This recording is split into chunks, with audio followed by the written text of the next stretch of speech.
لی چیای قرچوخ هزین پارتی و پککی سنگر لهفدو دروست کرینه لی دیو دنگوباسه که مالپر پیوکی میدیا کو مالپر فرمی ایکتین اجتماعی کردستانه لی چیای قرچوخ کود کویت قزا مخمور هزین پارتی دموکراتی کردستان و پارتی کارکرین کردستانه لی همبر هفدو راوستیاینه و مترسیا پیدا بونا شرکی دهیته پیش بینی کرن جیدر ناورید بیجید هزکا پارتی دموکراتی کردستان لی دوروبرن هر دو کمپین شهید رستم و شهید جودی کودو کمپین کردن باکورن لی پیشی چند روژه کاولوین پهاتینه کرن بشکیوی هزه بسرچای قرچوخ کفتیه و بشیدی لی گند خدر جه هاتینه بنجه کرن جبر هستیاری آوی روشه هزکا پارتیا کارکران کو به ارک پاراستناوان کمپان رادبن کفتیت روشا آماده باشیده و مترسیا برپابونا شرکی دنابرا هر دولادا هيا اوه ده دمکی دایه کو مسعود بارزانی سروکی پارتیا دموکراتا کردستانه ده پیامکی داد دلگیرانی خورا گهاند بو لهمبر شروب هفچونن دنابرا شروانن برخودانا شنگالو هزا پیشمرگه روش کو لروژا اینیا در بازبوی لکوملگه خانه سوره سرب قزا شنگال و رویدابون مسعود بارزانی ده پیام خودا دخواست کربو بدوی همیلاینک بزانید کوبتن دامودزگین هرما کردستانه مافی اداره دانا هرم یاهی او دو پاد کریه کو نابید چلاینک مای خود کاروبار نافخوی هرم بکت یان بربستا لهمبر ولوینین پیشمرگی درست بکتن هر واسا شرولگدانا دنابرا هر 2000 کارودان لسر چندین دورندی جی هبو جبر کود همان روش داول چندین باجر و باجر کن روش آوای کردستانه لاینگرین پارتی ایکتیا دموکراتی یا صالح مسلم را براتیاوی دیکت آگر برداهجمار کابارگین ایکتیا اجتماعی کردی سوریا کولایانک نزیکی پارتی دموکراتی کردستانن ل دیو جدرانجی هتانو کو پشتی آگر بستا 24 دمجمری هر دولایان دوماهی هاتی چه ریبونک دنابرای پشه و هزین پیشمرگی روش دا درست نبویه لی روش یاد بیدنگی که مترسیدار دا لورا هر بزاوکا جه گمان دنابرا هزین پارتی دموکراتی کردستان و هزین پارتیا کارکرین کردستان جیدا به مترسید هیتا زانین و پیدویه به زیوترین دم جبال پارتو لاین سیاسی و بهیتا کنترول کرن. بینران لسر کارودان شر روجاینی و دوماهی زانیاری نوین و کجی رشاد گلالی بر پرس کمیتا مخمور یا ایکتین اجتماعی کردستان دیگل مده. دمیتا باش که رشاد هاتیه بهیستن که لچیای قرچوخ هزین پارتی دموکراتی کردستان و پککی سنگر لهفدو گرتینه. چه راسیک بو چنده هیا و چه جورا مترسیک بو دوره دیگل خود اینید؟ بله. دیاره بپی کەش و هەوای لە ناوچەکە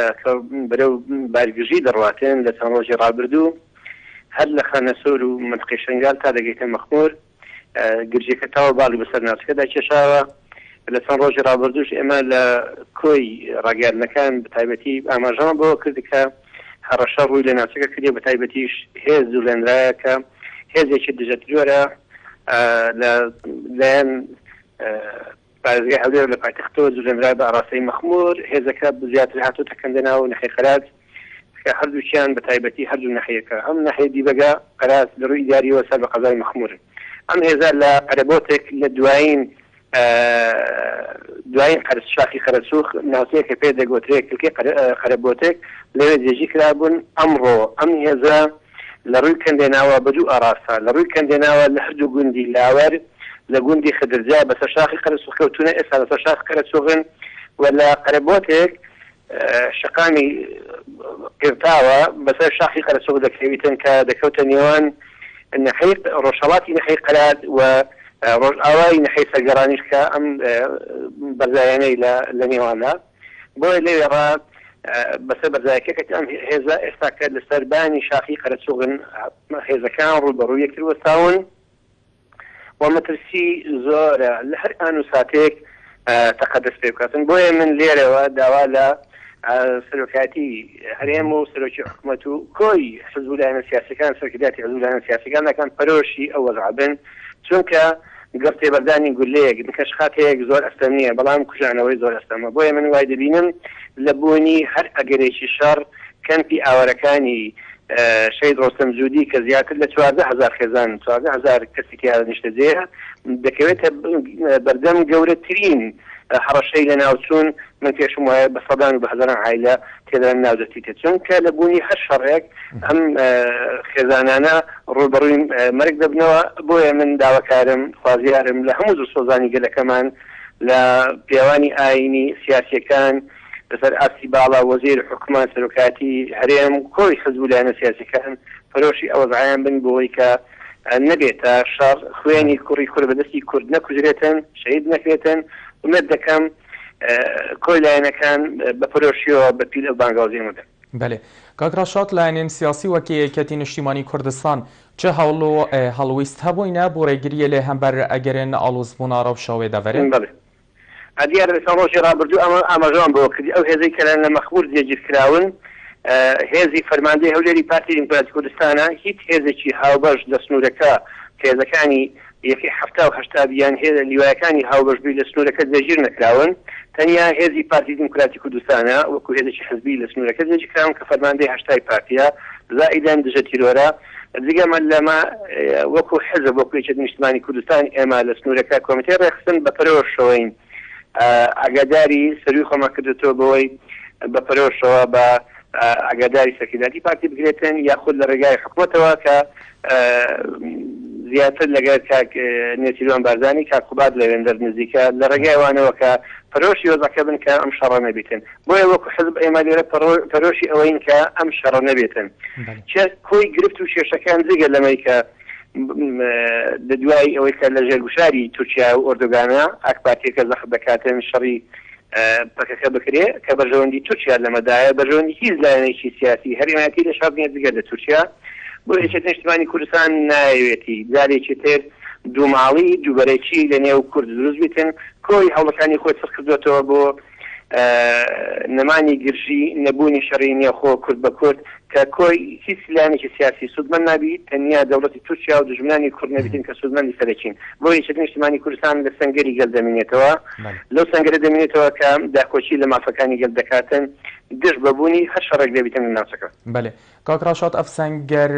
ئەف سەنگەر لە هەفگرتنە هەر ژاگەری شەڕی شنگەڵە بووە یان ژی هەندێک ئەگەرێندی هەبوونە؟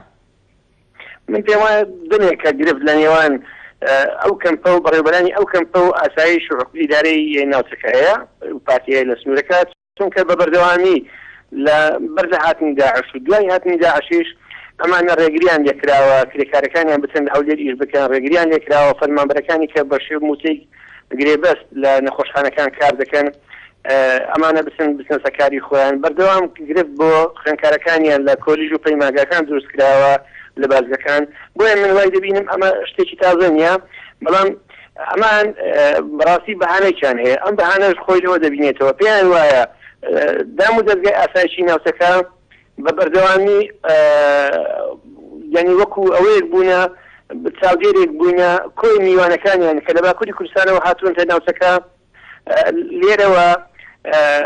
سیخوریان بەرامبەری کرایە ناو وێنیان تەسلیمی میتی تورکیا کرایە بۆیە ئەمانە لێ ناگەڕن لە دوای هاتنەوەی داعش ئاسایش یاخود پۆلیس بگۆڕێتەوە بۆ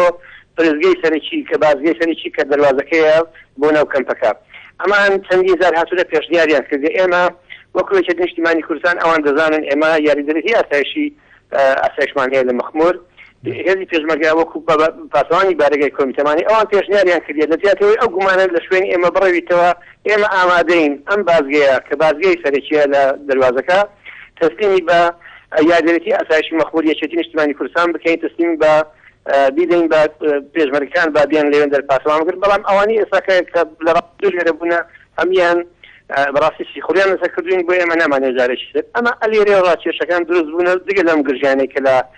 ڕۆژی ڕابردوو لە خانە سوور لەو ناوچەیە کە بوونی هەبوو ئەمەشیان بەڕاستی هەڕەشە و مەترسیەکە تەسەوری من وایە بادی سەرەکی خەڵکە سیڤیلەکەی ئاوارەکە دەیداتر ناو کەم بکات چونکە من پێم وایە هەڕەشەکە هەڕەشێکی زۆر گەورەیە دەبی بە نظر اعتبار جۆر بگیرێت. بله الدوماهیم وێتن پرسیار بکەم بە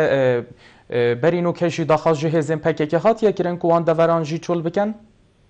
بله دیارە لە ڕابردوو بە هەمان شێوە ئەم نقطانە یا سەنگەرانی کە پەکەلی داوەتەنیا بۆ دیدەبانە بۆ پاسەوانیە لە کەمپەکە زیاتر هیچ هەڕەشەیەک نە لەسەر مەخمور لەلایەن پەکەکەوە نە لەسەر دانیشتوان چونکە ئەگەر بینە سەرباری کۆمەڵایەتی ئابووری خەڵکی کەمپی شەید ڕۆستەم کە کوردانی باکووری لێیە ناسیاوی و خزماتیان ژن خوازی لە نێوانمان لەگەر نێوان خەڵکی مەخمور و دانیشتوانی مەخمور و دانیشتوانی کەمپەکە هەیە جگە لەمە لە ڕووی ئابووریەوە کۆمەڵک بەرژەوەندی هاوبەش لە نێوان خەڵکی کەمپێ و خەڵکی ئێمە هەیە توجارەت هەیە بەیەکەوە پێکەوە کاری هاوبەش دەکرێت پێکەوە بەشداری کۆی خۆشی و ناخۆشەکان لە نێو کەمپ یاخود لە نێو مەخمور پرسەکان بە تایبەتی فاتحە و تازی وشتیوالە بەشداری دەکەن لەگەرێتی بۆیە ئەمە من پێم وایە تاکو ئەو ثانیە ئێستا کە مەقسەدەکە جەناب دەکەم و ساتە هیچ گرفتەیەک نەبوو هیچ کێشەیەک نەبوو تەنیا من پێم وایە دوای تەفریحی ئۆردوگان و ئەوانە ئەو ڕاگەیاندانەی کە تورکیا داوێتی لەسەر ڕێگریکردن لە پەککە و دەرپەڕاندنیان لە ناوچەکە من پێم وایە دوای ئەمە ئیدی بارگرژی باڵی بەسەر ناوچەکەدا کێشاوە من پێم وایە هەڕشێکی زۆر بەترسیدارە بۆیە ناکرێ من پێم وایە سربەخۆیی و گوشا خستنە سەرکەم پیشەی ڕۆستەم جوودی لە مەخمور یا خۆشەڕی پێدایە بەشار من پێما دوشتی زۆر لێکزیایە ئەمە دەکەم ئاراستەکان چۆن لە ڕابردوو کار بۆ ئەوکرا کە ڕاگەانی سربەخۆی و کار بکرێت بۆ ڕاپرسی ئەم ئاراستە مزاحەتی خۆی لە دەست ناتەن تەنیا بەو ئاراستەیە کار بکرێتن نەوەک دروستبوونی جوبەرەکی و دروستبوونی شەڕی ناخۆ لە نێوان کورد بە کورد